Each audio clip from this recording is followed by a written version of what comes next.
বেলাল রাদিয়াল্লাহু তাআলা আনহুর বাড়ি আমি 6 বার এই দুই চোখে দেখছি। উনাকে দেখি নাই, কিন্তু উনার দেশের মানুষগুলাকে দেখছি। এখনো পছন্দ হয় না, না রং না ঢং, মনে হয় যে ডাইস ছাড়া বানায় আল্লাহ ছেড়া দিছে। কোন রঙও নাই, ঢংও নাই। 1400 বছর আগের বেলাল কেমন ছিল ভাবেন। আল্লাহর কাছে তার পরিচয়, ছোট্ট জীবনটাকে সে করছিল, এটাই তার কাছে পুঁজি ছিল, আর কিচ্ছু ছিল না। এটাই ছিল কৃতদাস ছিল, আবার পুঁজি হবে তো হবে কি। বেলাল তো ইথিওপিয়ার ছিল, এখনো তার বাড়িটা ঐতিহ্য হিসাবে রাখা আছে। ছোট্ট পাহাড়ের পদদেশে জঙ্গলের ভিতরে ওই ছোট্ট বাড়িটাকে এখনো সিমসাম সাজায় রাখা আছে। আপনি গেলেও দেখতে পারেন, আদিস আবাবার থেকে 3 থেকে 3.5 ঘন্টা লাগবে গাড়িতে, বেশি সময় লাগবে না। কিন্তু আমার বিশ্বাস আপনি ওইখানে গেলে চোখের পানি ধরেও রাখতে পারবেন না, আপনার ভিতর থেকে কান্না আসবে। আমি 6 বারের একবারও ধরে রাখতে পারি না, ভিতর চোখে পানি ঝরছে, ভিতর থেকে চিৎকার আসছে, বেলাল তুমি কোথায়, আমি কোথায়, বেলাল তুমি কোথায়, দুনিয়া কোথায়, আমার দেশের মানুষ কোথায়, কোথায় তুমি যে জমিনে হাঁটলে জান্নাতে পদতলি। 3 মাস মদিনার থেকে দূরে থাকলে আল্লাহর রসুল স্বপ্নে যায় ডাইকা নিয়ে আসতেন, যে নিজ কবর থেকে উঠবেন, আল্লাহ রসুলের পায়ের নিচের থেকে কিয়ামতের দিন উঠবে, উঠাই আজান দিবে। যে খালি পায়ে উলঙ্গ কিয়ামতের মাঠে যাবে না, সে লাল উটের উপরে চড়া যাবে। আমরা সবাই পায়ে হেঁটে কিয়ামতের মাঠে আল্লাহ তার কাছে আমল নামা চাবে না, বরং আল্লাহ বলবে আযদিন লানা ইয়াউমা ইয়া বেলাল, বেলাল দুনিয়াকে একটা আযান শোনায়। সে আল্লাহর কাছে পরিচিতি লাভ করছে। মা বোনদের জন্য বলতেছি, রাবেয়ার বাড়ি বেশি দূরে না বেলালের বাড়ির থেকে, মাত্র 1 ঘন্টা ড্রাইভের ডিস্টেন্স। রাবেয়ার বাড়িটা এখনো রাখা, রাবেয়ার বাড়ি যদিও বলে বসরা, সে বসরায় চলে গেছিল কৃতদাসী হিসাবে, কিন্তু তার অরিজিনাল জন্মস্থান, অরিজিনাল বাড়ি ইথিওপিয়ায়। এখনো তার ঐতিহ্য রাখা আছে। বাংলাদেশেও কিছু ঐতিহ্য এখনো রাখা আছে, ঠিক না? সব তো হারায় যায় না, ঠিক না? না হারায় গেছে? কি বলেন? ইশাকার রাজধানী কি হারায় গেছে? না বিক্রমপুরের নাম হারায় গেছে, রাজা বীর বিক্রম হারায় গেছে বটে, কিন্তু বিক্রমপুর এখনো কাগজে কলমে লেখা আছে, ঠিক না? রাজা বীর বিক্রম হারায় গেছে, রাজবাড়ির রাজা হারায় গেছে, কিন্তু রাজবাড়ি এখনো রয়ে গেছে। নাটোরের রাজবাড়ি এখনো রাখা আছে, রাজারা কোথায় আছে কে জানে। আহসান মঞ্জিল আছে, কিন্তু এখন নওয়াব আহসানুল্লাহ নাই। এরকমই রাবেয়ার বাড়ি রাখা আছে। ওইখানে গেল কান্না আসে যে রাবেয়া তুইও কৃতদাসী ছিলি, তুইও তো 1000 বছর আগে কেমন ছিলি, আজকের গুলাকেই পছন্দ হয় না, তোকে আর কি পছন্দ হতো? তোর রূপরেখাই কিরকম ছিল, কিন্তু তোর নামের জীবনী কোনো বাসা নাই দুনিয়ায় যে বাসায় রাবেয়ার জীবন না। জান আমাদের দেশের লাইব্রেরি গুলো এখন ছাপে আর বিক্রি করে, মা বোনরা ওটা করে নিয়ে পড়ে। রাবেয়া কৃতদাসী ছিল, 33 বছর বয়সে মারা গেছেন। মারা যাওয়ার আগে রাবেয়া বিধবা হয়ে গেছেন। কাফনের জন্য নতুন কাপড়ও রাবেয়ার কপালে জোটে নাই, কিন্তু স্বপ্নে যখন দেখছে তো নূরের পোশাক পরা ছিল। জিজ্ঞাসা করছে, রাবেয়া ওই কাফনের কাপড় কোথায়? বলছে ওটা পিড়া ফালায় দিয়েছেন, জান্নাতের নূরের পোশাক আল্লাহ পরায়। এটার নামই সত্য। এই জন্য ছোট্ট জীবনটাকে গোরা যেতে হবে। যে গোরা যাবে, যুবক যাবে, যে গোরা যাবে সেই আল্লাহর কাছে পরিচিতি পাবে। কিন্তু আপনি যদি প্রশ্ন করেন গড়াটা সহজ কিভাবে আমি কিভাবে গড়ব, এটার জন্য যদি বলেন, আপনিই প্রশ্ন করতে পারেন যে আমি গড়ব তো গড়ব কি করে। এই জন্য আল্লাহ আমাদেরকে সহজ করছেন। আল্লাহ নিজের কথা বলেন নাই, আল্লাহর কথা যদি বলতেন তাহলে এটা হয়তো কঠিন হয়ে যেত যে আমি গর্ব তো গর্ব কি কইরা, তোমাকে তো চোখেই দেখা যায় না। লা তারাহুল উয়ুন, আল্লাহকে তো চোখে দেখা যায় না। ওয়ালা তুখালিতুহু যুনুন, ধ্যান ধারণায় আনা যায় না। ওয়ালা ইয়াসিফুল ওয়াসিফুন, যার বর্ণনা দিয়া শেষ করা যায় না। বর্ণনা দিয়ে শেষ করা যায় না। করবো কি করে? আল্লাহ আমাদের জন্য সহজ করছেন যে না না, মান আতা আর রাসূল ফাকাদ আতা আল্লাহ ওয়া ইন তুতিউহু তাহতাদু। আমার বন্ধুকে পাঠাইলাম, আমার বন্ধুর গোলাম হয়ে যাও, তাইলে জীবন গড়া হয়ে যাবে। আমার বন্ধুর গোলাম হইতে দেরি, ডেলি তুমি প্রতি নামাজের ভিতরে যেটা চাও, হেদায়েত হেদায়েত হেদায়েত, ইহদিনাস সিরাতাল মুস্তাকিম, আমার বন্ধুর গোলাম হইতে দেরি, আমি হেদায়েতের মালা তোমাকে পড়াইতে দেরি করব। আমার বন্ধুর গোলাম হয়ে যাও। ওয়াইন তুতিউহু তাহতাদু, মান আতা আর রাসূল ফাকাদ আতা আল্লাহ। যে আল্লাহর রাসূলের গোলাম হলো সে আল্লাহর গোলাম হিসাবে স্বীকৃতি পাবে। আল্লাহ বলে সহজ করে দিলাম, কঠিন করলাম না, আমার বন্ধুর গোলাম হয়ে যাও। বাস্তবিক এটাই সত্য, কবির ওই কথাই সত্য, क्या वफा तूने मोहम्मद से तो हम तेरे हैं। तो अल्लाह बोलते আমার বন্ধুর গোলাম হয়ে দেখ, আমি তোর হয়ে যাব। ये दुनिया क्या चीज है, लोगो कलम तेरे हैं। দুনিয়া আর কি জিনিস, সমগ্র জগৎটা তোর হাতে উঠায় দিয়া, যার কারণে সম্ভব ছিল। আজকে তো আমরা যান্ত্রিক জিনিস দিয়া যান্ত্রিক জিনিসকে হ্যাক করি, ঠিক না? মনে হয় বোঝেন নাই? যান্ত্রিক জিনিস দিয়া যান্ত্রিক জিনিসকে, টেকনোলজির মাধ্যমে টেকনোলজিকে আমরা হ্যাক করি, ঠিক না? আলী রাদিয়াল্লাহু তাআলা আনহু সূর্যকে হ্যাক করতেছে ইশারা দিয়া, কত বড় হ্যাকার চিন্তা করেন। দাউদ আলাইহিস সালাম সূর্যকে হ্যাক করতেছে ইশারা করা, তুবিস্তা আসর পড়ি না ওইখানে দাঁড়ায়, অথচ গতি পার ঘন্টায় কত 6 লক্ষ মাইল পার ঘন্টায় গতি হ্যাক করতেছে। আপনি তো আজকে ভিডিও কলিং বলেন, এই সূত্র দুনিয়া পাইছে তো পাইছে কোত্থেকে আমাকে বলেন? মুঠোফোনের সূত্র আসছে তো আসছে কোত্থেকে? 1400 বছর আগে ওমর রাদিয়াল্লাহু তাআলা মুঠোফোনের সূত্র আমাদের কাছে উঠায়া দিয়েছেন। যিনি মেম্বরে দাঁড়ায় বলছিলেন সারিয়াত আল জাবাল, 3000 কিলোমিটার দূরে বন্দর আব্বাসে ছিল সারিয়া, সেনা প্রধান ছিল 3000 কিলোমিটার দূরে বন্দর আব্বাস ইরানের শহরে। মেম্বরের উঠতেছিলেন সিঁড়িতে আর বলতেছিলেন সারিয়াত আল জাবাল, সারিয়া পাহাড় সামলা।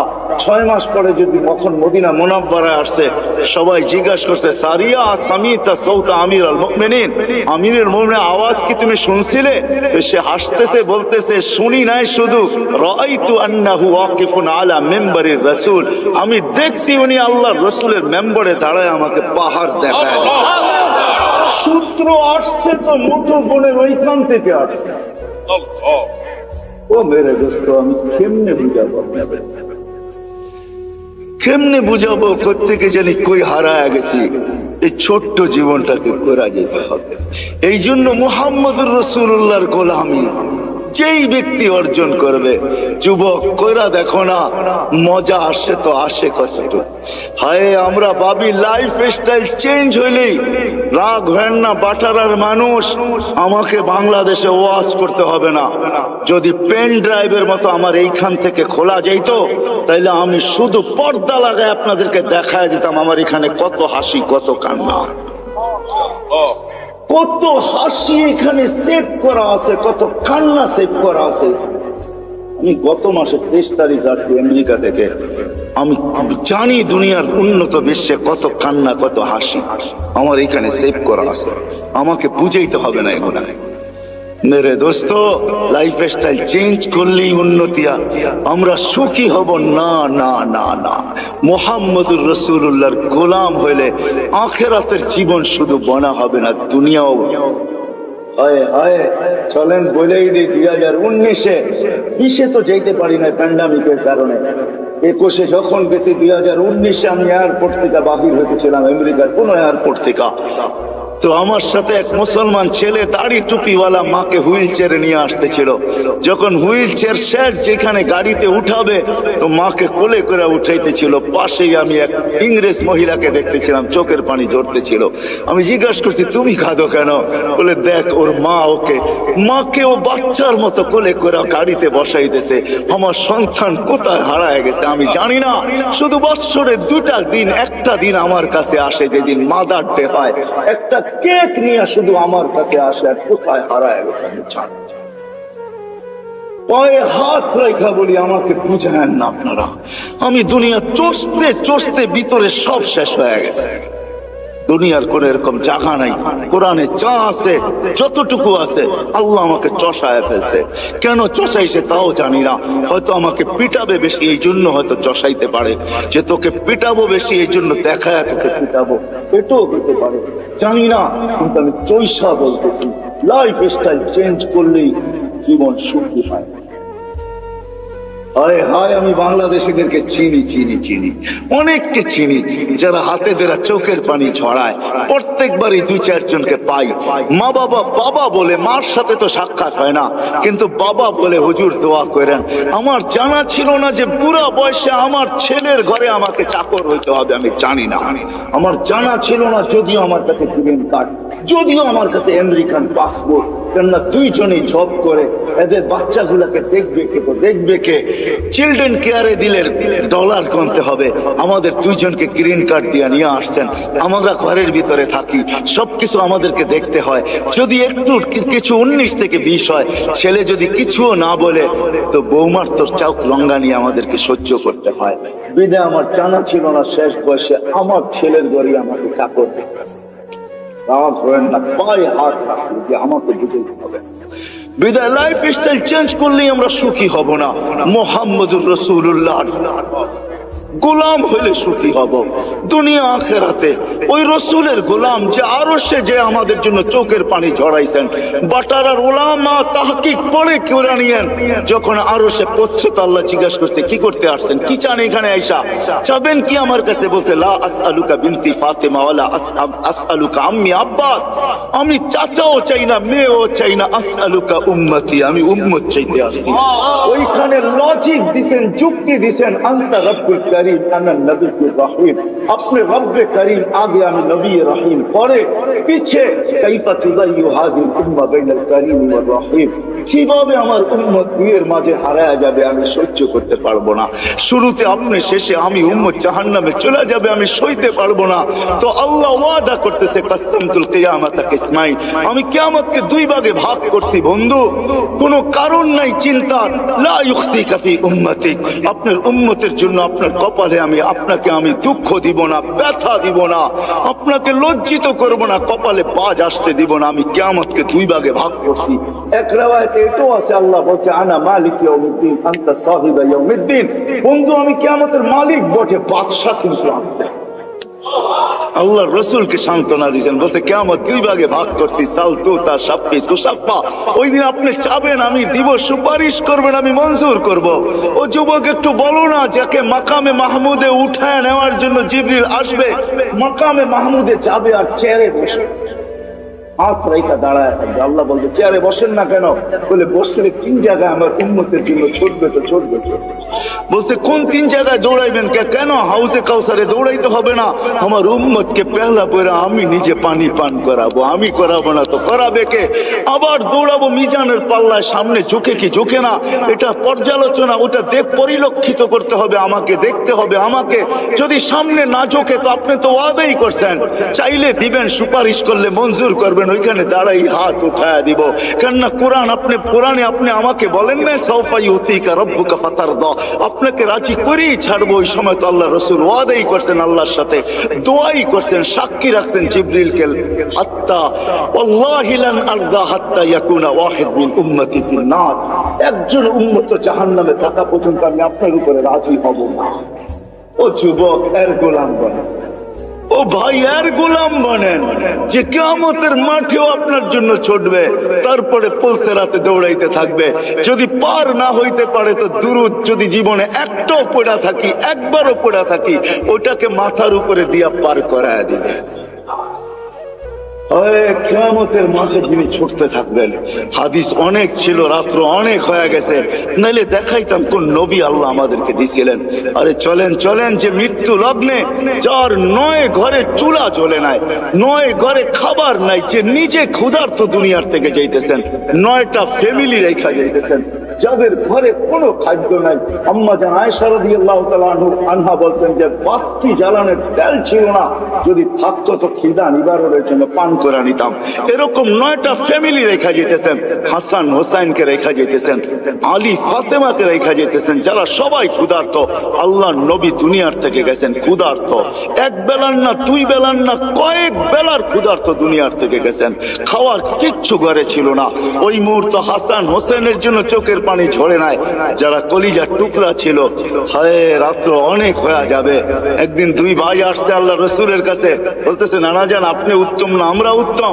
আল্লাহ রসুল সাদা সিধা জবাব দিছে আমি উত্তম। দুই ভাই হাসতে হাসতে কুটা কুটা হয়ে গেছে। আল্লাহ রসুল বলছে হাসো কেন? জবাব হয় না। মানি জবাব হয় না মানি আমরা দুই ভাই উত্তম, আপনি উত্তম না। তো বলছে কি কইরা? আমাদের আব্বা জানতে চিনেন? আব্বার পরিচয় দিয়া বলতেছে আবু কালাইসা বিশাই, আপনার আব্বা তো কিছুই না। আমাদের আম্মা জানতে চিনেন? পরিচয় দিয়া বলতেছে উম্মু কালাইসা বিশাই, আপনার আম্মা তো কিছুই না। আম্মু নানা জানতে চিনেন? নানার পরিচয় দিয়া বলতেছে ওয়া জাদ্দু কালাইসা বিশাই, আপনি নানার তো মানুষের নামই জানে না। আল্লাহ রসুল দুইজনরে উঠায় চুমা দিয়া বলতেছে মাইনা নিলাম তোমরাই উত্তম। ওই কলিজার টুকরার জন্য চোখের পানি না, বাটারার মানুষ আপনার আমার জন্য চোখের পানি ছিল। জিবরিল জিজ্ঞাসা করতে বাধ্য হয়েছে এখনো কাঁদতেছেন? ওয়াইলা রফিকিল আলা, আপনি তো আল্লাহর সান্নিধ্যে চলে যাবেন। আল্লাহু ইয়ান্তাযিরুক, আল্লাহ আপনার অপেক্ষায় অপেক্ষমান, এখনো চোখের পানি। বলছে জিবরিল ফামান লিবাদিলি উম্মতি, আমার পরে উম্মতকে দেখা কে রাখবে। আজকে ওই উম্মত বলে লাইফ স্টাইল চেঞ্জ করলে আমি সুখী হব। ওই উম্মত বলে লাইফ স্টাইল চেঞ্জ করলে সুখী হব। ওই উম্মত বলে রাগ হয় না। চলেন শেষ হাদিস শুনায়া দেই, তাহকিক উলামা কইরা নিবে। জিবরিল যখন পর মারবে কবর থেকে আথার থেকে উঠানোর জন্য, মাকামে মাহমুদে নিয়ে যাওয়ার জন্য, তখনও উঠবেন ওয়া হুয়া ইয়াবকি ওয়া ইয়াকুল, চোখে পানি থাকবে, মুখে চিৎকার থাকবে আইনা জিবরিল আইনা উম্মতি। জিবরিল আমার উম্মত আমার রিসেপশনে আসে না কেন? তুমি একা কেন? উম্মত কি জাহান্নামের পাড়ে চলে গেছে? তো জিবরিল কসম খায়া বলবে মা শাক্কাল আরদা আহাদুন ইল্লা আনতা, আপনি ব্যতীত সৃষ্টির ভিতরে কেউ উঠেই নাই। উম্মত উঠবে কোত্থেকে? আপনি শান্ত হন, চলেন মাকামে মাহমুদে, তারপরে উম্মত আসবে। উঠলে না রিসেপশনে আসবে। ওই নবী কবর থেকে টানতে ওনার লাইফ স্টাইল ওটার ভিতরে রাখা আছে। আপনার আর আমার এই ছোট্ট জীবনটাকে করা মুহাম্মদুর রাসূলুল্লাহর মতো দয়ালু রবি, হায় হায় আল্লাহ কি দিছে আমাদেরকে আমরা জানি না। এই জন্য আসেন আজকে ওনার গোলামি অর্জন, যে ওনার গোলাম হয়ে যাবে। যুবক হয়ে দেখো জীবন কিরকম। মা বোনদেরকেও বলবো, আর ওনার জীবনের সবচেয়ে বড় আদর্শ যেটা, সেটা হলো 5 ওয়াক্ত নামাজ। কি দুনিয়া আসতে দেরি, চেষ্টা করতে দেরি করেন নাই। ওইদিকে গেলে আরো লম্বা হয়ে যাবে। মাত্র দুনিয়াতে চাদরে রাখা হয়েছে, গুইরা লম্বা সেজদা। আম্মা জান বসে মা কুলতা কুলতা মা কুলতা, তুই যেন কি বলছিস আমি বুঝি নাই।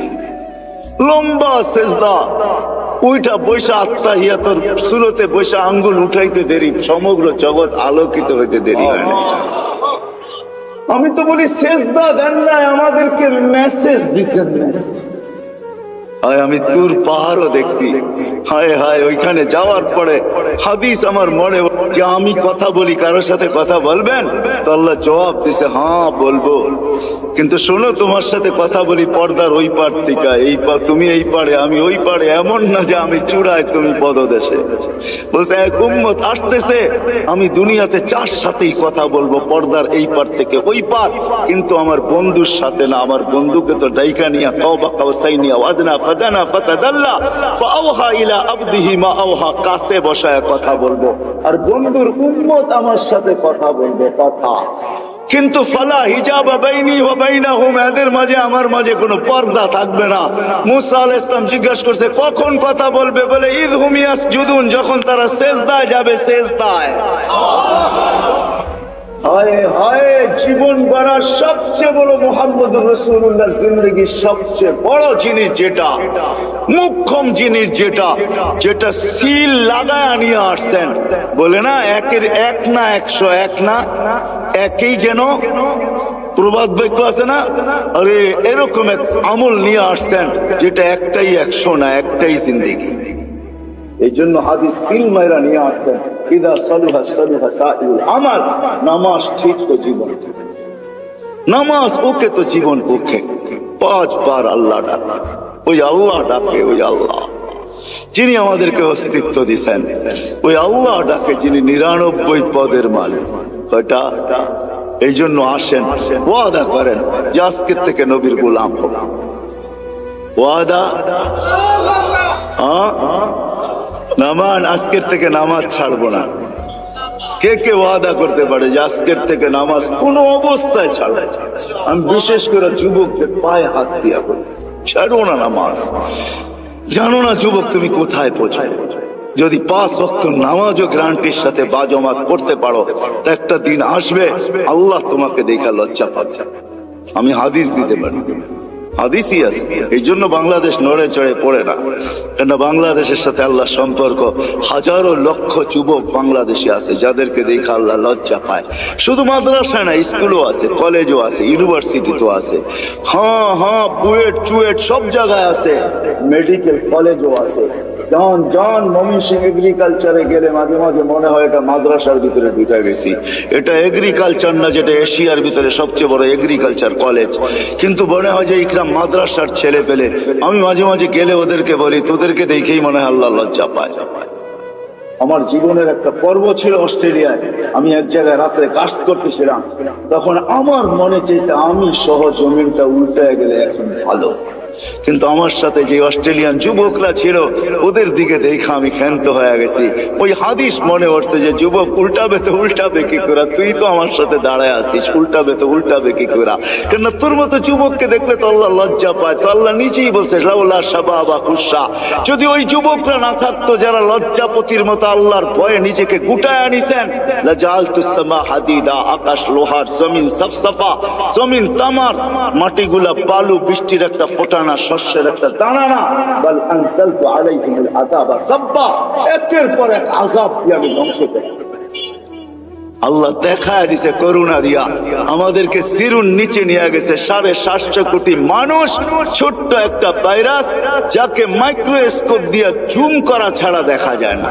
শুধু ডাইরেক্ট মাইক্রোস্কোপ দিয়েও দেখা যায় না, ওটাকে জুম করতে হয়, বড় করতে হয়। এই জন্যই তো আপনারা মাস্ক পরেন না। এত বড় বড় টেলিভিশনে দেখেন আর মনে মনে ভাবেন নাকের ছিদ্রটা এত বড় না, এটা যাইবো তো যাইবো কি করে, ঠিক না? এই জন্যই তো কেউ পড়ি না মাস্ক, আমরা এত বড় বড় দেখি, ঠিক না? বলেন ছোট্ট একটা ভাইরাস সারা দুনিয়া 750 কোটি মানুষের ব্রেন 2020-এ জিরোর নিচে নামায় রাখছে। ভ্যাকসিন আসলেই কি হবে? কোন ভ্যাকসিনের গায়ে লেখা আছে 100% গ্যারান্টি? কি বলেন? না ফাইজার না মডার্না। আপনি বলেন আপনি কি দেন না? না, দিতে হয়েছে, অনেক আগে দিয়ে ফেলছে, বাধ্য হয়ে দিতে হয়েছে। আল্লাহ দেখায় এই জন্য।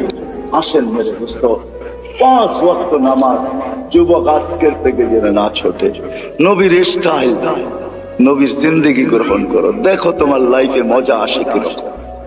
লাইফটা দিছেন আল্লাহ এনজয় করার জন্য, কিন্তু তুমি যেটাকে এনজয় মনে করতেছো, দিস ইজ নো এনজয়। এটা এনজয় না, 2 দিন পরেই তুমি দেখবে এটা এনজয় না। 2টা জিনিস তুমি অতি সত্বর হারায় ফেলবে, 2টা তোমার জন্য অবধারিত। রাগ হয় না, তোমাদের পায়ে হাত, তোমাদের হিতাকাঙ্ক্ষী হিসাবে বলতেছে। অল্প বয়সে যৌবন হারায় ফেলবে, অল্প বয়সে, হাদিসের ওয়াদা, অল্প বয়সে যৌবন হারায় ফেলবে। যার দ্বারা আমাদের যুবকরা অ্যাডিক্টেড হয়ে যৌবন হারায় ফেলে, বিভিন্ন লাইনে যায় যৌবন হারায় ফেলে, নবীর আদর্শের দূরে সরান। আর দ্বিতীয় হলো 50-এর আগে মৃত্যু। আমি আপনাদেরকে গণাইতে চাইতেছি না, এই জন্য নামাজ কোনোদিন ছাড়বো না ইনশাআল্লাহ। হ্যাঁ, আর সর্বশেষ কথা, এটা সামনে দিছে বিদায় বলতেছি, বলছে বিদায় এরকম না। যেটা বলতেছিলাম, বাংলাদেশ নড়ে চড়ে পড়ে না, এই জমির সাথে আল্লাহর বিরাট বড় একটা ভালোবাসা আছে। আমার কাছে অনেকগুলো সূত্র আছে, আমি তালাশ করে দেখছি। দুনিয়া দেখেই বলতেছি, মক্কা, মদিনা, বাইতুল মুকাদ্দাস ভিন্ন কথা। এই 3টাকে নিয়ে কোনো তুলনা হয় না, আলোচনা হয় না। এছাড়া বাংলাদেশের জমিনের মতো দুনিয়ায় কোনো জমিন আল্লাহ তৈরি করেন নাই। এই জমিনের মতো পরিবেশ দুনিয়ার কোথাও নেই। এত দাড়ি টুপি, এত জুব্বা, এত পর্দা নিশিন, রাত্র 11, সাড়ে 12:36 বাজতে চলছে। দুনিয়ার কোথাও আপনি দেখাইতে পারবেন না এত রাত অবধি বসে আল্লাহ আল্লাহ রসুলের কথা চাতকের মতো শুনে, এরকম দুনিয়ার কোন দেশ নেই। ময়মনসিংহ, সিলেট চলে যান, সারা রাত্র ওয়াজ হতে থাকে, শুনতে থাকে। বাংলাদেশের জমিনের সাথে আল্লাহ সম্পর্ক, এই জন্য এখানে একটা বিচিত্রময় পরিবেশ আছে যেটা দুনিয়ার কোথাও নাই। আমি ঘুরা বলতেছি, যতদিন এই পরিবেশটা টিকা থাকবে আমার বিশ্বাস এই দেশ নড়বে চড়বে, কিচ্ছু হবে না। কেননা এই দেশের কোনো গলি নাই যে গলিতে মসজিদ না আছে, কোনো গলি নাই যেখানে মাদ্রাসার সাইনবোর্ড না আছে, কোনো গলি নাই যেখানে দুই একজন আলেম বাস না করে। বাংলাদেশের ভিতরে এই পরিবেশটা যদি আমরা টিকায় রাখতে পারি, এটার জন্যই প্রয়োজন এটা, যেটা আমার আগে যিনি উনিও বললেন, এটা বেশি না, 1 স্কয়ার ফিট জায়গা আপনার মা বাবার নামে দিয়া দেন। আমি একটা প্রশ্ন করলে কেউ হাত তুলতে পারবেন না। আমার বিশ্বাস এখানে মনে হয় একজনও নাই যে প্রতিদিন মা বাবা থাকুক আর না থাকুক, যাদের নাই তাদেরকে প্রশ্ন করি যে প্রতিদিন বাহির হওয়ার সময় মা বাবার নামে 2 টাকা সদকা করে বাহিরে, একজনও হাত উঠাতে পারবে। হয়তো কিছু লোক হাত এটা উঠাবেন, এটাও যদি প্রশ্ন করি, ইমাম সাহেব যদি দোয়া না করে রব্বির হামহুমা কামা রব্বায়ানি সগীরা, তো কেউ এখানের বহুত বেশিরভাগ লোক হবে যে আমি নিজের থেকে নিজের স্মরণে প্রত্যেক নামাজের পরে আমি মা বাবার জন্য হাত তুলে দোয়া করি। এরকম লোকের সংখ্যা এখানে কয়জন হবে? এই তো একজন, অল্প কয়েকজন হাত উঠান দেখেন যে আমি নিজের থেকে। না না, সবাই উঠান না, যারা করেন নিজের থেকে, যে প্রত্যেক নামাজের পরে আমি নিজের থেকে। ইমাম সাহেব চাকান না, ইমাম সাহেব চাইলে তো আমরা সবাই চাইতে থাকি, ঠিক না? নিজের থেকে। অথচ মা বাবা কবরে চলে গেছে। হ্যাঁ, হায় আপনার আমার সন্তানও এরকমই হবে যে 2 টাকা, অথচ মা বাবা কষ্ট করে আমাদেরকে কোথায় পৌঁছায় দিয়ে গেছেন। মা বাবার নামই আপনি 1 স্কয়ার ফিট জায়গা নিয়ে আনেন, 1 গ্লাস পানি দিয়েও এই উম্মত জান্নাতে যাবে। 1 গ্লাস পানি দিয়ে, শুধু একটা নেকি দিয়েও এই উম্মত জান্নাতে যাবে। এই জন্য সবার কাছে দরখাস্ত, নিবেন তো ইনশাআল্লাহ? কে কে চেষ্টা করবেন দেখি, হাত উঠান তো, যে আমরা চেষ্টা করব কমসে কম 1 স্কয়ার ফিট জায়গা নেওয়ার জন্য। আমি নাম নুম লিখবো না, শুধু হাত দেখবো বাস। হয়তো আমি চেষ্টা করব, নাহলে আমি দায়িত্ব নিব। দুটা কিন্তু 2 শব্দ, আমি চেষ্টা করব বা দায়িত্ব নিব। 1 স্কয়ার ফিট জায়গার পয়সা জোগাই। এরকম কে কে আছেন? হাত উঠান তো দেখি। মাশাআল্লাহ, আল্লাহ কবুল করুন। কি বলেন? তো আমার সাথে এক মুসলমান ছেলে দাড়ি টুপিওয়ালা মাকে হুইল চেয়ারে নিয়ে আসতেছিল। যখন হুইল চেয়ার সেট যেখানে গাড়িতে উঠাবে, তো মাকে কোলে করে উঠাইতেছিল। পাশেই আমি এক ইংরেজ মহিলাকে দেখতেছিলাম, চোখের পানি ঝরতেছিল। আমি জিজ্ঞাসা করছি, তুমি কাঁদো কেন? বলে, দেখ ওর মা মাকে ও বাচ্চার মতো কোলে করে গাড়িতে বসাইতেছে। আমার সন্তান কোথায় হারায় গেছে আমি জানি না। শুধু বৎসরে 2টা দিন, একটা দিন আমার কাছে আসে যেদিন মাদার ডে হয়, একটা কেক নিয়ে শুধু আমার কাছে আসে, আর কোথায় হারায় গেছে আমি জানি। হয়তো আমরা আজকে দুনিয়াতে আসি, দুনিয়ার পরিস্থিতি আর সিস্টেম এটাই বলতে চাইতেছে যে বেশি দিন আমরা সবাই দুনিয়াতে থাকবো না। কেন আমাদের বয়সটাও বেশি লম্বা না, 60 থেকে 70 বছর। দুনিয়ায় কোনো দেশ আছে কিনা আমার জানা নাই যার গড় আয়ু 70-এর উপরে আছে। হয়তো আপনাদের কাছে জানা থাকতে পারে। বিদায় 70 পর্যন্তই আমাদের জীবনের সীমা রেখা। এর চেয়ে বেশি যারা পাবে, হাদিসের আলোকে বোঝা যায় কালিলুম মা ইয়াতাজাওয়াজুন, এর চেয়ে বেশি যারা পাবে এদের সংখ্যা বড় নগণ্য হবে। বিদায় আমরা ভাইবা নিতে পারি, কিন্তু এটাও তো সত্য, কেউ বুকে হাত দিয়া বলতে পারবে না আমি 60 বাজবো কি 70 বাজবো। এটাও তো জানার মতো টেকনোলজির যুগে কোনো মেশিন এখনো বাহির হয় নাই। যদিও আগে ভাবতাম যে জ্বর মাপতে হলে থার্মোমিটার মুখে নিতে হবে অথবা বুগল তলে নিতে হবে, কিন্তু টেকনোলজি উন্নতি হওয়ার কারণে এখন আর জ্বর মাপতে মুখেও নিতে হয় না, আর বুগল তলেও নিতে হয় না। বেশি দূরে যেতে হবে না, আমাদের এয়ারপোর্টেই মেশিন লাগানো আছে। আপনি গেট ক্রস করতে থাকবেন, তাপমাত্রা দেখার যার দায়িত্ব সে তাপমাত্রা দেখতে থাকবে যে আপনার তাপমাত্রা কতটুকু। যদি দেখে তাপমাত্রা অনেক বেশি, তো বেটেই আপনাকে থামায় দিবে, আপনিও জানবেন না যে তাপমাত্রা মাপলো তো মাপলো কি করে। টেকনোলজি উন্নতি হয়েছে, কিন্তু এখন পর্যন্ত কোনো মেশিন আসে নাই যে মানুষের কপালে লাগাবে আর বলে দিবে তার বয়স কতটুকু আছে। মনে হয় কোনোদিন এই মেশিন আসবেও না। আর এটাই সত্য, কোনোদিন এই মেশিন আসবে না যে আমি 60 বাজবো কি 70 বাজবো। এই জন্য আল্লাহ মানুষকে বড় সতর্ক করছেন, ইবনে আদম লা তাফরাহ বিদুনিয়াইকা, মানুষ দুনিয়ার উন্নতি বা চাকচিক্য বা দুনিয়া আধুনিক হইতেছে, ডিজিটালত্ব বা আধুনিক বা উন্নত বা আপডেট তোমাদেরকে যেন মাথাল না করে। এটা দিলে বসাও যে তুমি কিন্তু চিরঞ্জীব না।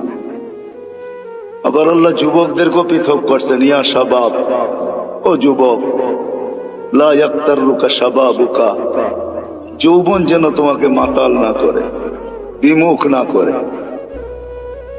কাম মিন শাব সাবাকাকা ইলাল মাউত, আল্লাহ লজিকও দিছেন, যুক্তিও দিছেন যে কত যুবককেই তো আমি যৌবন অবস্থায় কবরের কোলে শোয়ায় দিচ্ছি। এটাই কিন্তু চির সত্য। আমাদের সবাই উপস্থিত যদি এখনো আমরা দুনিয়াতে বা প্রত্যেকেই একটা পজিশন নিয়ে চলি, কিন্তু একটা দিন অচিরেই আসবে যে আমরা কেউ দুনিয়াতে থাকবো না। যদিও আজকে বিরাজমান কথা, কিন্তু আমার ঠান্ডা ঠান্ডাই হবে, সুর টুর হবে না। ধ্যান দিয়ে শুনলে হয়তো বুঝে আসতে পারে, দিলে গাঁথতে পারে। আমরা কেউ থাকবো না, শূন্য দুনিয়া আল্লাহ শূন্য করবে, এটাই আল্লাহ সিস্টেম। এই জন্য প্রতিদিন কিন্তু আল্লাহ আমাদেরকে আপডেট দেখায়। এর আগেও মানুষ মারা যেত প্রতিদিন, এখনো 3 থেকে 4 লক্ষ মানুষ ডেলি মারা যায় বিভিন্ন কারণে, কিন্তু কোনোদিন আপডেট আমাদের সামনে আসতো না। হয়তো নেটে সার্চ করলে পাওয়া যেত, কিন্তু করোনা কিন্তু ডেলি আমাদেরকে আপডেট দেখাইতেছে, ঠিক না? কত হাজার দুনিয়ার থেকে উঠে যেতেছে। আলহামদুলিল্লাহ আমাদের দেশে নাই, না আসুক এটাই আমরা চাই। আমাদের দেশ করোনা মুক্ত হোক, এটাই আমাদের সদা সর্বদা দোয়া। কোনো বিপর্যয় না ঘটুক, এটাই আমরা চাই। কিন্তু সারা দুনিয়ার আপডেট কিন্তু আমাদের সামনে আসে। আল্লাহ কিন্তু বুঝাইতে চাইতেছে, ডেলি কিন্তু আমি 5000 করে উঠাইতেছি, 10,000 উঠাইতেছি, কখনো বাড়ে কখনো কমে। একদিন শূন্য দুনিয়া কিন্তু শূন্য হয়ে যাবে, আবার একটা দিন আসবে দুনিয়াই থাকবে না। আমি মানি আর না মানি, এটাই কিন্তু সত্য।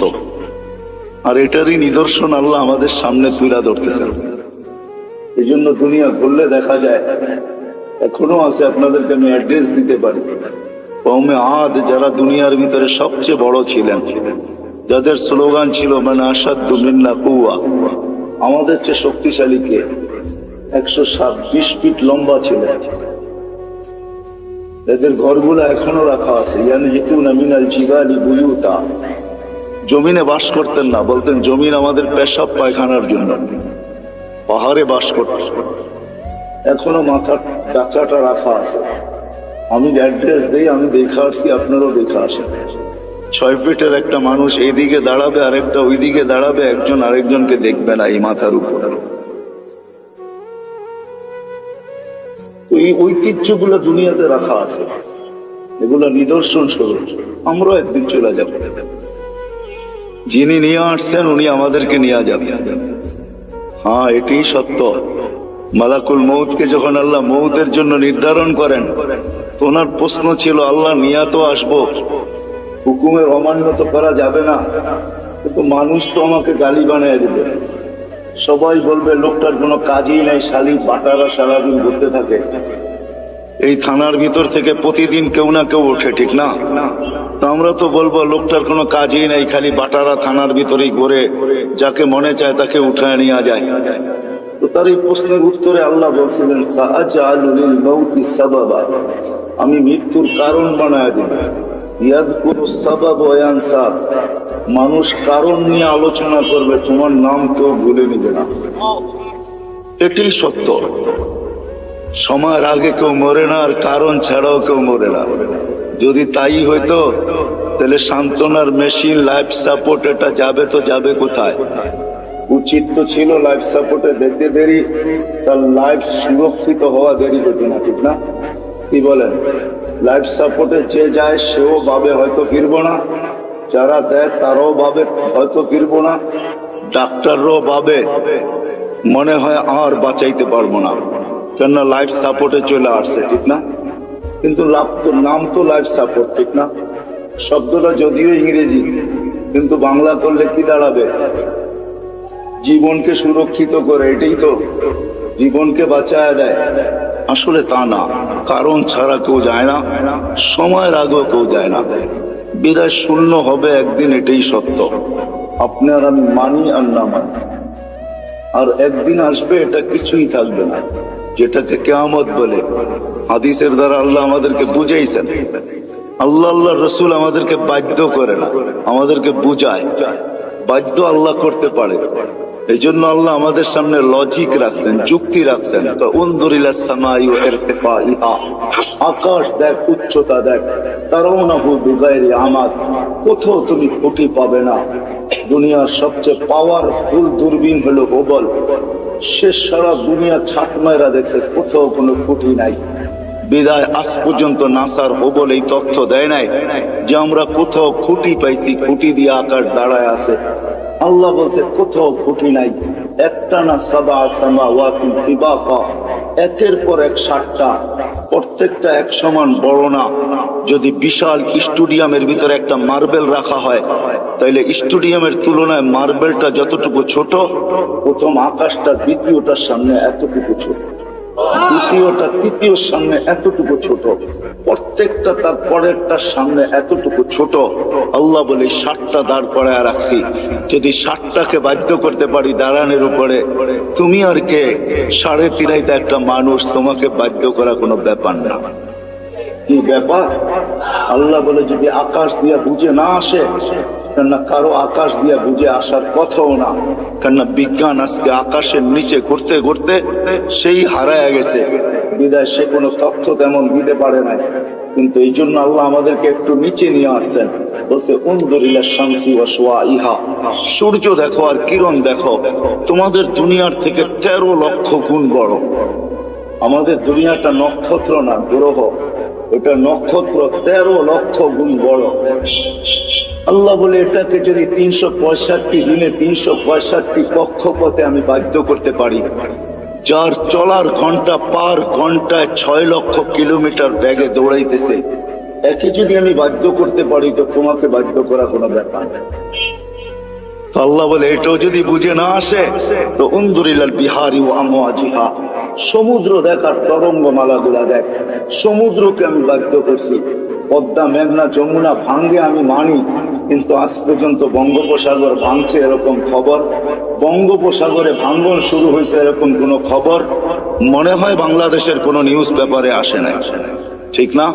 অথচ পদ্মা ভাঙ্গে, মেঘনা ভাঙ্গে, যমুনা ভাঙ্গে, কিন্তু যতগুলা ঢেউ প্রতিদিন আশ্রয় পড়ে আমাদের কুলে, আজ পর্যন্ত পদ্মা, মেঘনা এরকম একটা ঢেউয়ের অস্তিত্ব দিতে পারে। আল্লাহ বলে ওকে বাধ্য করছি, এই জন্য তোমাকেও বাধ্য করা কোনো ব্যাপার না।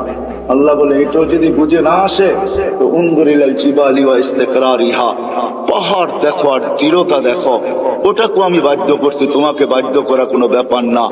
হইতে পারি আমি হাট্টা গাট্টা, হইতে পারি আমি যৌবনে বড়া যুবক, তাতে কি আসে যায়? আল্লাহর উপমা বা লজিক দেখেন না। আল্লাহ বলে তোমাকেও আমি বাধ্য করতে পারি, এটা কোনো ব্যাপার না। আল্লাহ বলে এটাও যদি বুঝে না আসে, তো উনজুরিলাল আরদি ওয়া ইত্তিসাইহা, জমিনটাকে পানির ভিতরে আল্লাহ বিছাইছেন, যখন বিছাইছিলেন তখন এটা হেলতে ছিল, কামা ইয়ালাতিল আরদ, জমিন হেলতে ছিল। আল্লাহ বলে ফাজআলনাল জিবালা ফিহা আওতাদা, আমি পাহাড়কে প্যারাক বানায় বেড়া গেছি, ফাস্তাকাররাতিল আরদ, জমিন স্থির হয়ে গেছে পানির ভিতরে। এটা দেখা ফেরেশতাদের চক্ষু কপালে উঠছিল। ওই প্রশ্নের দিকে আমি যাইতে চাই না। ফেরেশতা আল্লাহকে জিজ্ঞাসা করছিলেন, হাল খালাকতা আশাদ্দু খালকাম মিনাল জিবাল, আল্লাহ পাহাড়ের চেয়ে শক্তিশালী কিছু আপনি তৈরি করছেন। আল্লাহ বলছে লোহা, যে পাহাড়কে কাইটা ঢের বানায় দেয়। বলছে এর চেয়ে শক্তিশালী? বলে আগুন, যে লোহাকে পানির মতো তরল করে দেয়। বলছে এর চেয়ে শক্তিশালী? বলে পানি। বলে এর চেয়ে শক্তিশালী? বাতাস। বলে এর চেয়ে শক্তিশালী? বলে এটা আছে যেটা আল্লাহ আমাদেরকে দিচ্ছেন আর কাউকে দেয়। আমাদেরকে দিচ্ছেন ওইটা আর কাউকে দেন। যদি আল্লাহ বলতেছে জমিনের দিকে দেখো, প্রশস্ততা দেখো, আর যদি আমাদের গ্রহের দিকে দেখেন, এই দুনিয়ার ফুটবলটার দিকে দেখেন, তো সে 66,000 মাইল গতিতে সূর্যের পিছে দৌড়াইতেছে, 1000 মাইল বেগে পার ঘন্টায় ঘুরতেছে। কিন্তু আমরা বসে আছি, বিল্ডিং ঠিক আছে, সবকিছু ঠিক আছে, কোনটা তার জায়গার থেকে সরতেছে না, নড়তেছে না, ঠিক না? অথচ যদি 66,000 মাইল ব্যাগে যদি সে ছুটে, সবাই উড়া যাওয়ার কথা ছিল। আল্লাহ বলে না, আমি জমিনকে বাধ্য করছি, তুমি দৌড়াও, তাতে কিছু আসে যায় না, তুমি ঘোরো, তাতে কিছু আসে যায় না, কিন্তু খবরদার আমার বন্দার গায়ে যদি বাতাস লাগলো। আল্লাহ বলে আমি বাধ্য করছি, তোমাকেও বাধ্য করতে পারে, আল্লাহ বাধ্য করবে। নাইলে আপনি কি ভাবেন 5 ওয়াক্ত আল্লাহ ডাকবে আর আপনি আসবেন না? 5 ওয়াক্ত আল্লাহ ডাকবে আর আপনি আর আমি বলবো ব্যস্ত?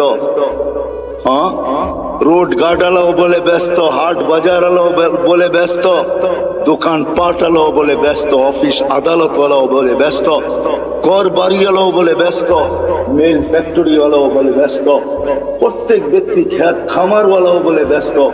প্রত্যেক ব্যক্তি যাকে জিজ্ঞাসা করবেন, আজানের ধ্বনি কানে আসে, কিন্তু সে বলে আমি ব্যস্ত, ব্যস্ত, ব্যস্ত, ব্যস্ত। আসে তো কয়জন আসে? যুবকও বলে আমি ব্যস্ত, এমনকি বৃদ্ধ বলে আমি ব্যস্ত, নারীও বলে ব্যস্ত, পুরুষও বলে ব্যস্ত, সব শ্রেণীর মানুষ বলে আমি ব্যস্ত। অথচ ডাকে কে? কোন আল্লাহ?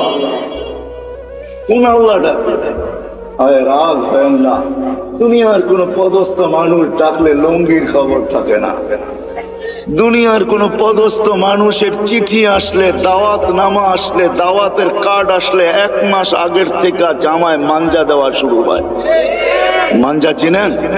আমি পুরান ঢাকায় বড় হয়েছি তো এই জন্য কিছু ঢাকায় শব্দ আসবে, কিন্তু আপনাদেরকে বুঝা নিতে হবে বাটারার মানুষ। মাঞ্জা দেওয়া শুরু করে, অথচ ডেলি 5 বার আল্লাহ ডাকে। আল্লাহ কোন আল্লাহ? আল্লাহ নিজেই বলতেছেন, আমার আল্লাহ নিজেরই পরিচয়। কোন আল্লাহ? এই জন্য আল্লাহর থেকে যখন বিমুখ হয়, ডাকার পরেও যখন আসে না, তো আল্লাহ নিজেই বলতেছে মান আরাদা আন্নি নাদাইতুহু মিন কারিব, যে আমার থেকে বিমুখ হয়ে যায়, সবকিছু পাওয়ার পরে হারায় যায়। যুবক যৌবন পাওয়ার পরে, রূপসী রূপ পাওয়ার পরে, দোকানওয়ালা দোকান পাওয়ার পরে, হাটালা হাট পাওয়ার পরে, বাজারওয়ালা বাজার পাওয়ার পরে, অফিসওয়ালা অফিস পাওয়ার পরে, আদালতওয়ালা আদালত পাওয়ার পরে, মেইলওয়ালা মেইলে পাওয়ার পরে, ফ্যাক্টরিওয়ালা ফ্যাক্টরি পাওয়ার পরে, বাড়িওয়ালা বাড়ি পাওয়ার পরে, ঘরওয়ালা ঘর পাওয়ার পরে, সবকিছু যখন আমরা পাওয়া যাই, তখনই আসলে আমরা হারায়া যাই। আর যতদিন আমরা না পাই, যান যান হাসপাতালে যায় দেখেন, যার মুখে কখনো আল্লাহ ফুটতো না, এখন অসুস্থতার কারণে মাঝে মাঝে আল্লাহ যে যায় তাকেই বলে একটু দোয়া করেন, আল্লাহ যেন বাঁচায় দেয়। এরকমও লোক শত শত পাবেন। আল্লাহ বলে যে পাওয়ার পরে বিমুখ হয়ে যায়, না তাই তো মিন কারিব, আমি কাছের থেকে এসে ওকে ডাকতে থাকি আর ওকে প্রশ্ন করতে থাকি, ইলা আইন, কোথায় চললি? হাল ওয়াজাত্তা আজওয়াতা মিন্নি, আমার চেয়ে বড় দাতার সন্ধান কি তোর কাছে আছে? আমা কুনতা মা আম্মাহিনা, তুই নিকৃষ্ট একটা পানির ফোঁটা ছিলি না? ফামান জাআলাকা দামা, তোকে রক্তে রূপান্তরিত করলো তো করলো কে? ওমান জাআলাকা মুদগা, তোকে রক্তপিণ্ড বানাইলো তো বানাইলো কে?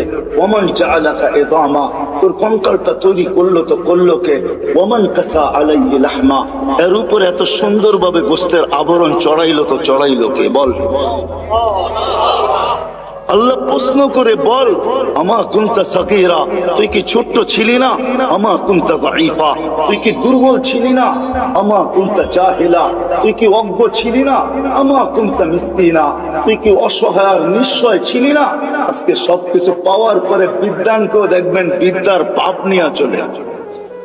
সবাই পাবে চলে আসছে। পাপ বোঝেন তো, অন্য শব্দটা বললাম না, হয়তো আপনাদের দিলেও লেগে যেতে পারে, এই জন্য শব্দ পরিবর্তন করে বললাম। সবাই বাপ নিয়ে চলে, বিদ্যাঙ্ক দেখবেন বিদ্যার বাপ নিয়ে চলে, পদালকে দেখবেন পদের বাপ নিয়ে চলে। তো আল্লাহ জিজ্ঞাসা করে, তুই অজ্ঞ ছিলি না, তুই নিশ্চয় ছিলি না? আল্লাহ চিত্র তুলে ধরেন, তোর তো দাঁত ছিল না এক সময়, তুই কাটবি দূরের কথা। মার পেটের থেকে যখন আসছিলি তো তোর তো দাঁত ছিল না। ওয়ালা লাকা লিসানুন তানতিক, জিহ্বা ছিল কিন্তু বাক শক্তি ছিল না। ওয়ালা লাকা উদুনুন তাসমা, কান ছিল কিন্তু শ্রবণ শক্তির কার্যকারিতা ছিল না। ওয়ালা লাকা আইনুন তানজুর, চক্ষু ছিল দৃষ্টি শক্তির কার্যকারিতা ছিল না। ওয়ালা লাকা আকলুন তুমাইয়িজ, মগজ ছিল ভালো মন্দ বুঝার মতো ক্ষমতা তোর ভিতরে ছিল না। ওয়ালা লাকা কালবুন তাতাফাক্কার, দিল ছিল একটা ছোট কিন্তু চিন্তা কি জিনিস তুমি জানতে না। ওয়ালা লাকা ইয়াদুন তাবতিশ, হাত ছিল ধরার ক্ষমতা ছিল না। ওয়ালা লাকা রিজলুন তামশি, পাও ছিল কিন্তু চলার ক্ষমতা ছিল না। তারপরে আল্লাহ প্রশ্ন করেন, আলাইসা কাযালিক, এরকম কি ছিল না? কি বলেন? হ্যাঁ হ্যাঁ, এরকম ছিল না? আল্লাহ বলে, ফাকাত তাতাহাররাক, তুই নড়াচড়াই করতে পারতি, আর কিচ্ছু না। তোকে এই পর্যন্ত আমি আল্লাহ পৌঁছেছি। কে পৌঁছেছে? আল্লাহ বলে, কিভাবে পৌঁছাইছি এটাও দেখ। তোর অস্তিত্ব হইতে দেরি আমি তোর মার সিনার ভিতরে দুটা পিওর দুধের ঝর্ণা জারি করতে দেরি করে, যার বিকল্প কিয়ামত পর্যন্ত কেউ পাবে না। হতে পারে দুধ বড় দামি দামি আছে, ডাব্বার দুধ বড় দামি দামি আছে, কিন্তু মার দুধের বিকল্প নেই। হ্যাঁ, আপনি যত ব্র্যান্ডের দুধ বলবেন আমাকে বুঝাইতে হবে না, রাগ হবেন না। ব্র্যান্ডের যত দামি দুধ ডাক্তার লেখক না কেন, মার দুধের কোনো বিকল্প নেই। আল্লাহ বলে, হাত রাখি শীতা, শোন শোন, শুধু এখানে শেষ না।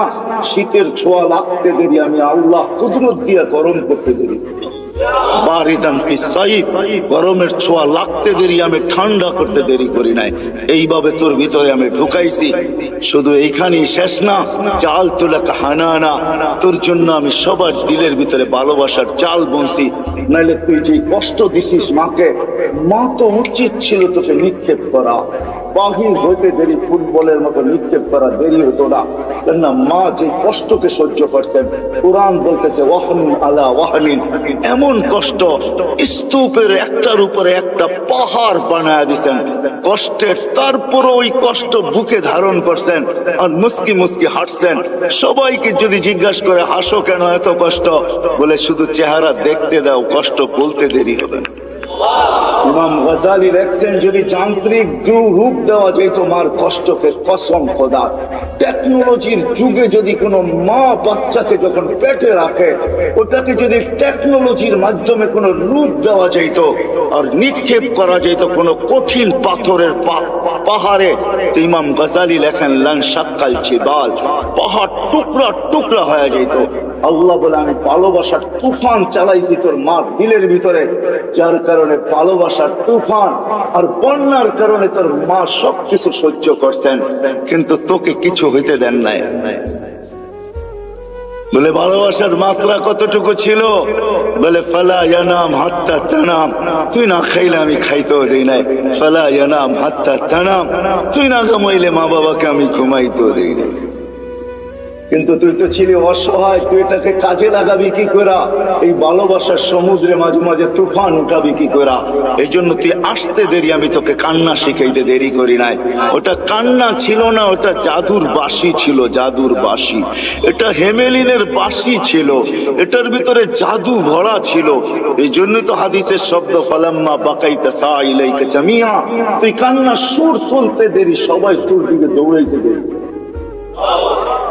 দাদা যত বড় পীর হোক আর গৌস হোক আর কুতুব হোক, নাতির কান্না যখন কানে যায় না, ভিতরটা ফাটতে শুরু করে আর দৌড়াইতে শুরু করে। কাঁদে তো কাঁদে কেন? আরে গৌস আর কুতুব আর কি, দুজাহানের বাদশাহ মুহাম্মদুর রাসূলুল্লাহ, যাকে সৃষ্টি না করলে আল্লাহ কিছুই করতেন না, যার সুবাদে আমরা এখনো চলতেছি।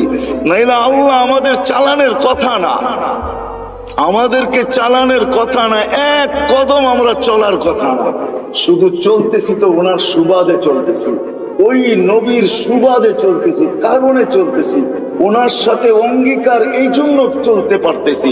নাইলে আমাদেরকে চালানো পালানো পালা, এটা আল্লাহর কোনো প্রয়োজন ছিল না। কি বলেন?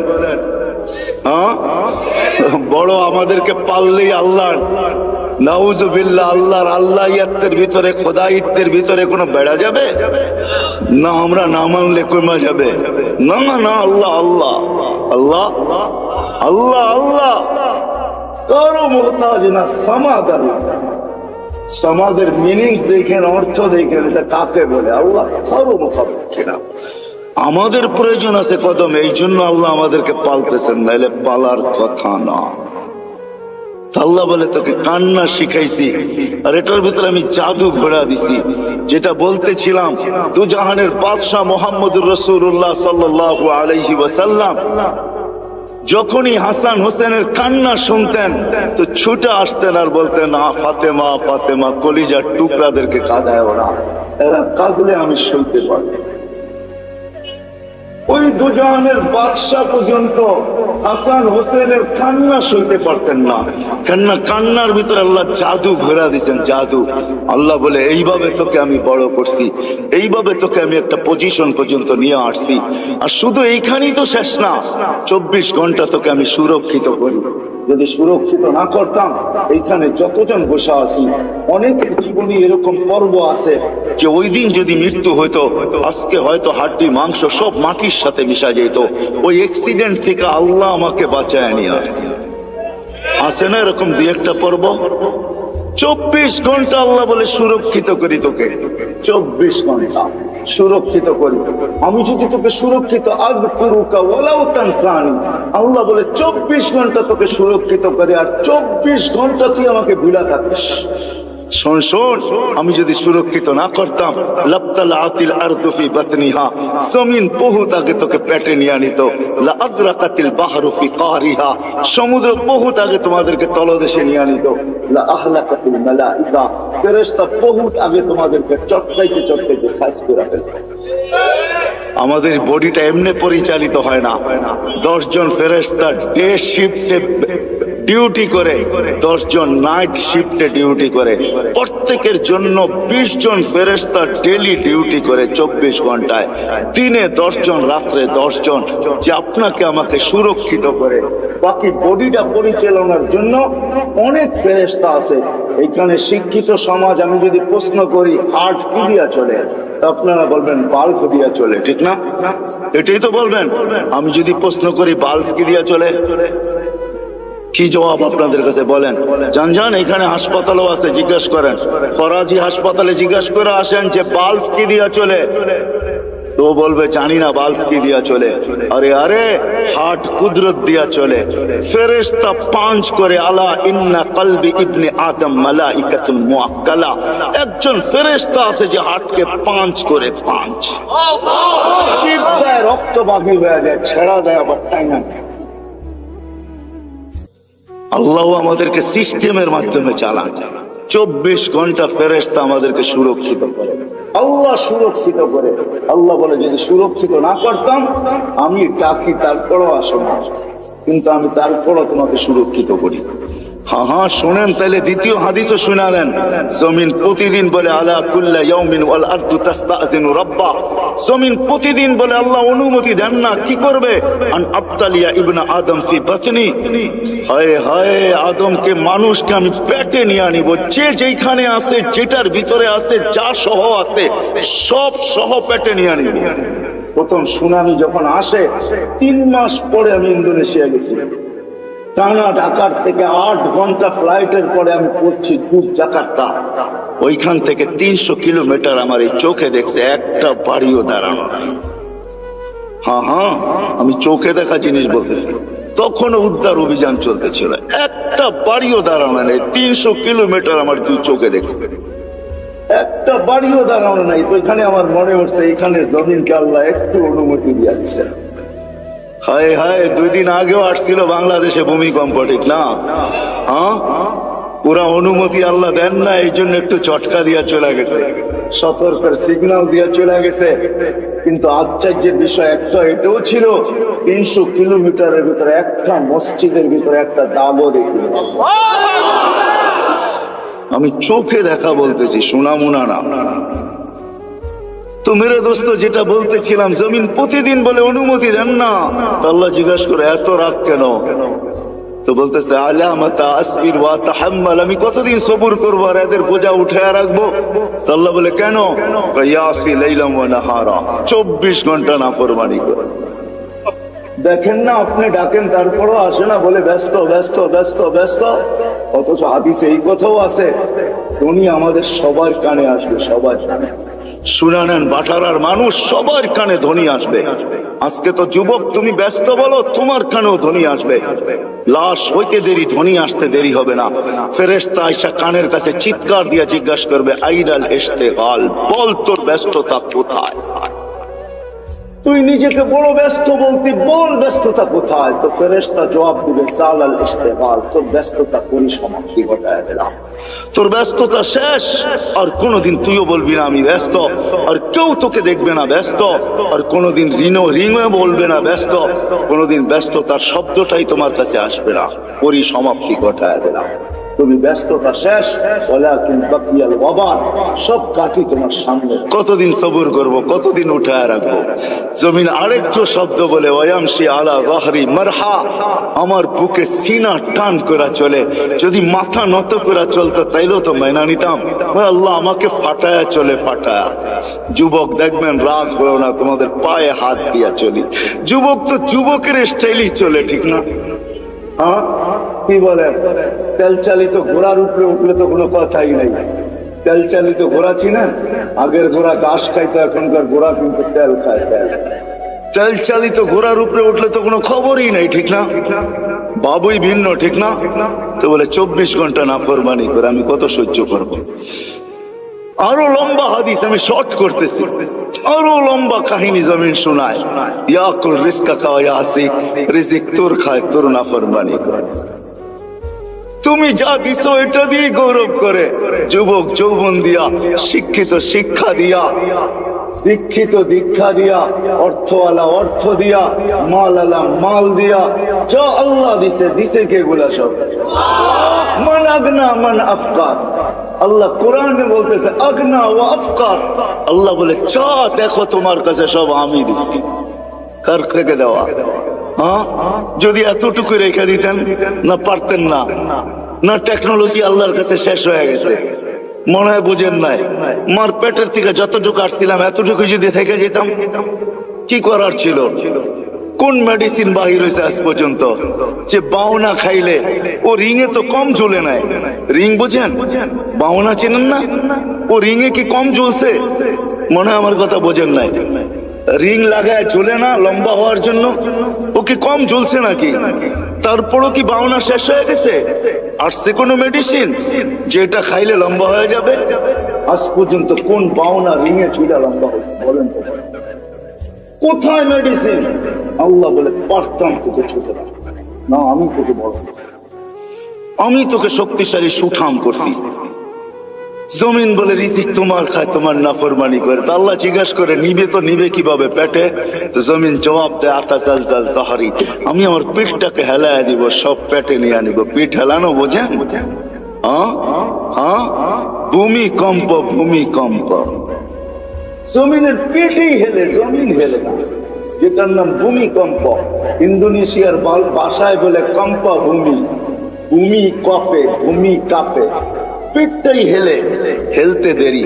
আল্লাহ এই দেশের উপরে দয়া করছেন। আমি তো বইলা বেড়াই, বাংলাদেশের সাথে আল্লাহর বিশেষ একটা সম্পর্ক আছে আমি মনে করি, যার কারণে এই দেশ নড়ে চড়ে পড়ে না। কোনো কিছু হোক, এ দেশে কোনো বিপর্যয় ঘটে না। আলহামদুলিল্লাহ আবহাওয়াবিদরা 10 নম্বর মহাবিপদ সংকেতের ফেলাক পর্যন্ত উড়াইয়া দেখছে, কয়েকটা কলা গাছ পড়ছে, আর কিচ্ছু হয় না এই দেশে, ঠিক না?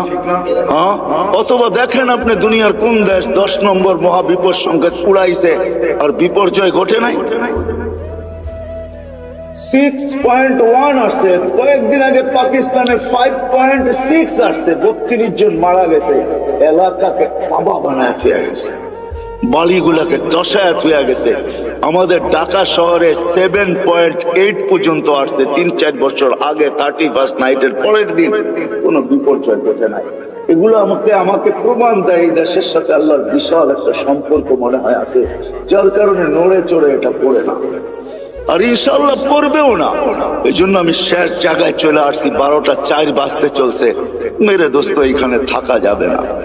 নিয়ে আসছেন উনি, নিয়ে যাবেন উনি, ওনার কাছে চলে যেতে হবে, আল্লাহর কাছে চলে যেতে হবে। এইখানে থাকা যাবে না, কিন্তু নিজেকে গোড়া নিয়ে যাবে। যে গোড়া নিয়ে যাবে নিজেকে, যেমন আল্লাহ চান, যেমন আল্লাহ রসুল চান, তখন আর আল্লাহ বর্ণ দেখবে না, তখন আর আল্লাহ ভাষা দেখবে না, তখন আর আল্লাহ দেশ দেখবে না, তখন আর আল্লাহ বংশ দেখবে না, তখন আর আল্লাহ সোসাইটি দেখবে না, দুনিয়ার কোন জিনিস আল্লাহ দেখবে না। যে নিজেকে গোড়া নিয়ে যাবে, নারী গড়বে, পুরুষ গড়বে, যুবক গড়বে, বৃদ্ধ গড়বে, এমনকি গরিবও যদি নিজেকে গোড়া নিয়ে যায়, আল্লাহ রসুলের দোয়া তার সাথে আছে। আল্লাহ রসুল, আমরা এখানে যারা বসে আছি সবাই তো দোয়ার ভিতরে বলি আল্লাহ কিয়ামতের দিন নবীর সাথে উঠায়েন, ঠিক না? কিন্তু নবীজি তো আজ পর্যন্ত কোনোদিন বললো না যে আমার সাহাবীদের সাথে আমাকে উঠায়েন, উলামাদের সাথে আমাকে উঠায়েন, গৌসের সাথে উঠায়েন, কুতুবের সাথে উঠায়েন। আল্লাহর নবী তো বলে ওই গরিবদের সাথে উঠায়েন যে জীবনটা গোড়া নিয়ে আসছে। আল্লাহুম্মা হশুরনি ফি সুমরাতিল মাসাকিন, কারণ এটাই, যে গোড়া নিয়ে যাবে মেরে দোস্ত, সে আল্লাহর কাছে পরিচিতি পাবে।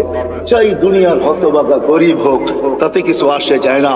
এই জন্য দুনিয়ার আধিপত্য হাজারো মানুষের হাতে হইতে পারে, হাজারো শ্রেণীর হাতে হইতে পারে, কিন্তু কিয়ামতের আধিপত্য কিন্তু গরিবদের হাতে, আর কারো হাতে না। এই জন্যই আল্লাহ রসুল গরিবদের সাথে উঠতে চাইতেছেন, কেননা গরিবরা কবর থেকে উঠবে, ফেরেশতারা কানে কানে বলবে ইনতালিকু ইলাল জান্নাতি বিগাইরি হিসাব ওয়ালা কিতাব, তোমাদের হিসাবও নাই, কিতাবও নাই, সিধা জান্নাতে চলো। ওরা বলবে কিয়ামতের মাঠ, বলে ওইখানে তোমাদের কোনো প্রয়োজন নাই, চলো তো সিধা চলো। বরং এক রেওয়ায়েতে এটাও আছে, বলে ওইখানে গেলে বিপদও হবে। আবার আরেক রেওয়ায়েতে আছে কিয়ামতের মাঠে যাবে গরিবরা, সত্য। ফেরেশতারা যখন হিসাবের কথা বলবে, তো সব গরিব বেকা হয়ে বসবে, রংবাজের মতো স্টাইল দেখাবে, আর ফেরেশতাদের চোখে আঙ্গুল দিয়ে বলবে আইয়ু হিসাবিল্লাহ না, ওই আমবাবার কি হিসাব রে, ওই কি হিসাব? কথন চলতে থাকবে, আল্লাহ জিজ্ঞাসা করবে মানহুম ওমা ইয়াকুলুন, এরা কারা, কি বলে? বলবে আল্লাহ সব ভিক্ষুকের দল, হিসাব দিতে রাজি না। তো আল্লাহ বলবে কেন দিবে না, জিজ্ঞাসা করো ভদ্র ভাষায়। তো জিজ্ঞাসা করবে কেন দিবে না, মা কান আল্লাহ মালা, মালই তো দেয় না, এবার কি হিসাব? সকালে আনছি বিকালে শেষ, বিকালে আনছি সকালে শেষ, 1 তারিখে আনছি 20 তারিখে শেষ। আল্লাহ বলবে সাদাকু, এরা সত্য বলছে, সত্য। এই কথা শুনতে দেরি, ঐক্যজোট দুনিয়া আর কি, ঐক্যজোট তো কিয়ামতের মাঠে হবে, দেখবেন সারা দুনিয়ার গরিবদের ঐক্যজোট হবে। আবার স্লোগান দিবে আইয়ু হিসাবিল্লানা মা আতানাল্লাহু মালা ওয়ালিমাদা হাবিসতুম, আরে আল্লাহ তো মালই দেয় না, আমাদেরকে আটকায় রাখছো, তো রাখছো কেন? কিসের হিসাব আমাদের? মালই তো দেয় নাই, আটকায় কেন রাখছো? তো আল্লাহ বলবে, ফেরেশতারা বলবে আল্লাহ বড় গরম, টিয়ার গ্যাস না লাঠি চার্জ কোনটা করবো? আল্লাহ বলবে কিচ্ছু করতে হবে না, বাত্তুহুম অস্তুরুহুম, তাড়াতাড়ি লুকাও আর ডাকো। বলবে কেন? বলে যা সামনে শোনাবো ধনীরা একটাকেও যেতে দিবে না। বলছে কেন আল্লাহ? জাকাতের কাপড় দিছে, যদিও 1 দোয়া শেষ দিছে, তো দয়া তো করছে, ঠিক না? না করে নাই? হ্যাঁ, অল্প দেখার বেশি দেখ, দিয়া তো দয়া করে, ঠিক না? হাত পাতলে 2 টাকা হইলো তো দেয়, দয়া তো করছে। এটা বদলার দিন, বিদায় সামনে যা শোনাবো একটাকেও যেতে দিবে না, বিদায় ডাকো আর লুকাও, তারপরে বলো এদের কানে কানে চুপে চুপে জান্নাতে চলে যাবে। হ্যাঁ, নইলে ধনীরা এদেরকে আটকায় দিবে। তো মেরে দোস্ত, চলে যেতে হবে, পরিচয় পরিচিতি যে এই ছোট্ট জীবনটাকে করা যাবে সে আল্লাহর কাছে স্থান পাবে, পরিচয় পাবে, পরিচিতি পাবে। আমি চোখে দেখা বলতেছি মেরে দোস্ত, কোন হাদিস তো পড়ে আগে পড়ছি, পরে চোখেও দেখছি, ওই কবর এখনো দুনিয়াতে রাখা আছে, যার থেকে এখনো সুগ্রাণ বাড়ে। এখনো আমি অ্যাড্রেস দেই, আপনি দেখা আসেন। দুনিয়ার কোন পারফিউম এখন আর আমার নাকে পারফিউম মনে হয় না। আপনাকে আমাকে দুনিয়ার দামি দামি পারফিউম দেখাইতে হবে না, আপনাকে আমি দিয়া দিব, পারফিউম নিয়ে ওইখানে ছিটাবেন, দেখবেন নিমিষে চোখের পলকে ওটা হাওয়া হয়ে যাবে। ওইখান থেকে যে সুঘ্রাণ বাহির হইতেছে, ওটা ঘ্রাণ আপনার নাকে যখন লাগবে, তো দুনিয়ার কোন পারফিউম আপনার কাছে পারফিউম মনে হবে না। ওই ঘ্রাণের জায়গা এখনো রাখা আছে, চান আপনি চাই দেখা আসেন, আমিও দেখা আসি, আপনিও দেখা আসেন। ফেরাউনের বাড়ির কাজের মহিলা, জান জান মৌতার সাহাবীদের কবর থেকে এখনো সুঘ্রাণ বাহির হয়। জান জান জাফর ইবনে আবু তালেবের কবরে, জান জান আব্দুল্লাহ ইবনে রাওয়াহার কবরে, জান জান সাইদ ইবনে হারেসার কবরে, জান জান ওই সাহাবীদের কবর আমি চোখে দেখে আসছি, নাকে শুনে আসছি। কসম খোদার, ভিতরের কথা বলতেছে, দুনিয়ার পারফিউম আমার কাছে পারফিউম মনে হয় না। লাগাই বটে, কিন্তু ওই লাগাইতে দেরি, ওই ঘ্রাণ নাকে আবার বাড়ি খাইতে দেরি হয় না। মনে হয় ওইটাই তুফানের মতো আবার বাড়ি খায়, বিদায় সব ঘ্রাণ উড়া যায়। মনে হয় না পারফিউম এটা পারফিউম, আতর এটা আতর। যত দামি হোক না কেন, জান আপনিও দেখা আসেন যে ফেরাউনের বাড়ির কাজের বুয়ার কবর থেকে এখনো সুঘ্রাণ বাকি হয়। আল্লাহ রসুল জিজ্ঞাসা করছে কতদিন বাহির হবে? শুধু কাজের বুয়া না, কাজের মহিলা না, তিনি তো দাসীও ছিল সে ফেরাউনের। ইউথোপিয়া তার বাড়ি আমি ইউথোপিয়া, আরে না, তার বাড়ি রাবিয়ার বাড়ি ইউথোপিয়ায়। ওই ফেরাউনের বাড়ির কাজের বুয়া, কাজের মহিলা, কি তো দাসীও ছিল সে ফেরাউনের। আল্লাহর কাছে পরিচিত ছিল, এখনো সুঘ্রাণ বাহির হইতেছে। 2.5 বছর পরে আল্লাহর রসুল যখন যাইতেছিলেন, সুঘ্রাণে দাঁড়াইতে বাধ্য হয়েছেন। কাহিনী বড় লম্বা। আল্লাহ রসুল জিজ্ঞাসা করছে কতদিন বাহির হবে? বলে ইলা ইয়াউমিল কিয়ামা, কিয়ামত পর্যন্ত বাহির হবে। এটা এখনো বাহির হচ্ছে, কিয়ামত পর্যন্ত আসল বাহির হবে কিয়ামত। সে পরিচিতি অর্জন করছে বড় কোরবানির মাধ্যমে। ওই কোরবানির দিয়ে গেলে অনেক লম্বা হয়ে যাবে, তাকে তেলে জ্বলতে হয়েছে। শুধু সে জ্বলে নাই, 2টা ছোট ছোট বাচ্চা নিয়ে জ্বলতে হয়েছে। সে ফেরাউনকে স্বীকৃতি দেয় নাই, আনা রব্বুকুমুল আলা বইলা স্বীকৃতি দেয় নাই। তো ফেরাউন তার বাচ্চাদেরকে আগে কড়ার ভিতরে ঢালছে, জ্বলন্ত তেলের ভিতরে দুধের শিশুকে আগে ঢালছে। রু উঠা যখন উপরে যাইতেছিল, বাচ্চার রু মাকে সান্ত্বনা দিতেছিল, চিৎকার দিতে দিতে, উম্মি লা তাখাফি, মা ফেরাউন সামনে বিদায়, ভয় পাইস না, ওয়ালা তাহজানি, আমার বিচ্ছেদে দুঃখিত হইস না, ফা ইন্নাকি আলাল হক, তুই হকের উপরে আছিস, সানাজমাউ ফিল জান্নাতি ইনশাআল্লাহ, মা সবুর কর, একটু পরেই জান্নাতে আমাদের মিলন হবে। দ্বিতীয় মেয়ে ছিল, তাকেও ঢেলা দিছে। মা তো মাই হয়, চোখের পানি ধরে রাখতে পারেন নাই, একটু পর পর উপরে দেখতেন, হাত উঠাইতেন, ফুট নাড়ায় কি বলতেন সেই জানে। ফেরাউন বলছে এরকম করিস কেন, হাত কেন উপরে ওঠে, চোখের পানি কেন ঝরে, ঠোঁট নাড়ায় কি বলতেছিস আর কাকে বলতেছিস, আমাকে মাইনা নিলেই তো পারিস। বলে কখনো না, ওই আল্লাহকে বলতেছি।